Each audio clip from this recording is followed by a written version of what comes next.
कंजूस सेठ और ब्राह्मण की कहानी। किसी गांव में एक सेठ कंजूस सेठ जी रहते थे। उनके पास बहुत धन था, कोई कमी नहीं थी, अच्छा खासा जीवन चल रहा था। लेकिन फिर भी सेठ जी बहुत कंजूस स्वभाव वाले व्यक्ति थे, कभी कोई दान पुण्य ना करते।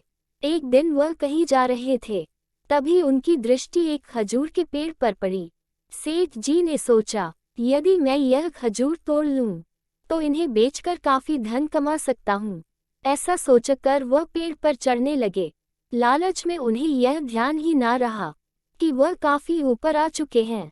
अचानक उनकी दृष्टि नीचे गई तो सिर घूमने लगा। वह डर के मारे थर-थर कांपने लगे और खजूर तोड़ना भी भूल गए। अब तो वह प्रार्थना करने लगे कि हे भगवान, कैसे भी मुझे नीचे सुरक्षित उतार दो। मैं वादा करता हूँ कि पूरे 1000 ब्राह्मणों को भोजन करवाऊंगा। ऐसा कहकर उन्होंने अपनी आंखें बंद कर लीं और धीरे धीरे नीचे खिसकने लगे। वह लगातार भगवान का नाम जपे जा रहे थे। थोड़ी देर के बाद जब वह लगभग पेड़ के बीच में पहुंच गए तो उनका भय कुछ कम हुआ। मन में लालच आ गया। बोले, प्रभु ब्राह्मण, 1000 कुछ ज्यादा ही हो गए। मुझे लगता है कि 500 ब्राह्मण भी उचित ही रहेंगे। ऐसा कहकर वह और नीचे उतरे। अब वे धरती पर आ गए थे तो ईश्वर को धन्यवाद दिया और बोले, प्रभु आप तो दाताओं के दाता हैं।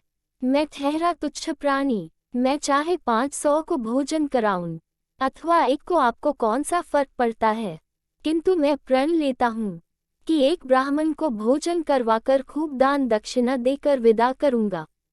ऐसा कहकर वे अपने घर पर पहुंच गए। भगवान भी सेठ की कंजूसी देखकर हंस पड़े और सबक सिखाने की ठानी। अगले दिन सेठ जी अपने गांव के ऐसे ब्राह्मण की खोज में निकले जिसके भोजन की खुराक सबसे कम हो। ऐसे ही एक दुबले पतले ब्राह्मण को उन्होंने खोज लिया और उसको भोजन का नेता देकर वापस आ गए। वह ब्राह्मण सेठ की कंजूसी के संबंध में सब कुछ जानते थे। उन्होंने सोचा कि आज इसको अच्छा सबक सिखाने का अवसर मिल गया है। उधर सेठ जी अपनी पत्नी को सब कुछ समझाकर दुकान चले गए। कुछ देर बाद ब्राह्मण वहां आ गए।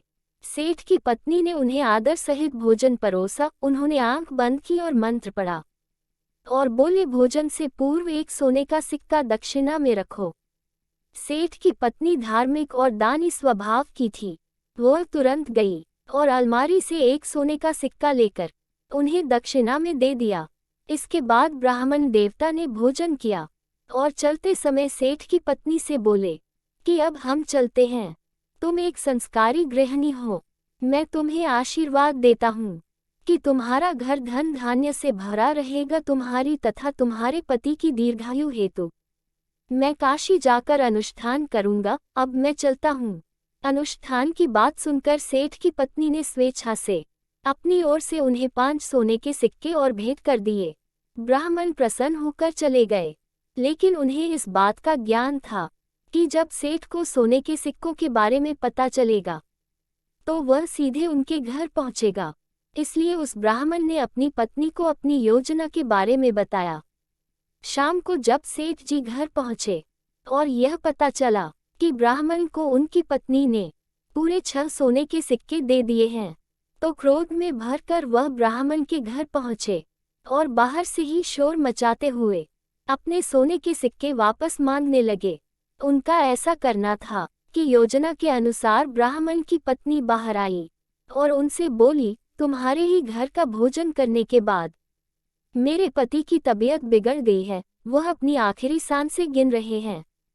और ऐसा करके वह जोर जोर से शोर मचाते हुए रोने लगी। ये देखकर तो सेठ जी घबरा गए। ब्राह्मण की पत्नी ने रोते हुए कहा कि यदि मेरे पति को कुछ हुआ तो तुम्ही को भुगतना पड़ेगा। ऐसा कहकर वह और जोर से रोने लगी। इससे पहले कि लोग वहां इकट्ठा होते, सेठ जी ने अपनी जेब से धन से भरी हुई पोटली उसे देते हुए कहा कि बहन, ये धन रख लो और अपने पति का उपचार किसी अच्छे वैद्य जी से करा लेना। और ऐसा कहकर अपनी जान छुड़ाकर वहां से भागे। ब्राह्मण तथा उनकी पत्नी की योजना सफल हो चुकी थी। सेठ जी का दांव उल्टा पड़ गया।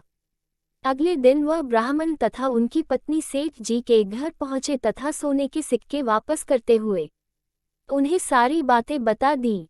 सेठ जी को अपनी गलती की सजा मिल चुकी थी। उन्हें अपने मन में बड़ी ग्लानि हुई। वे ब्राह्मण से बोले, महाराज, मुझसे भगवान से झूठ बोलने का अपराध हुआ है।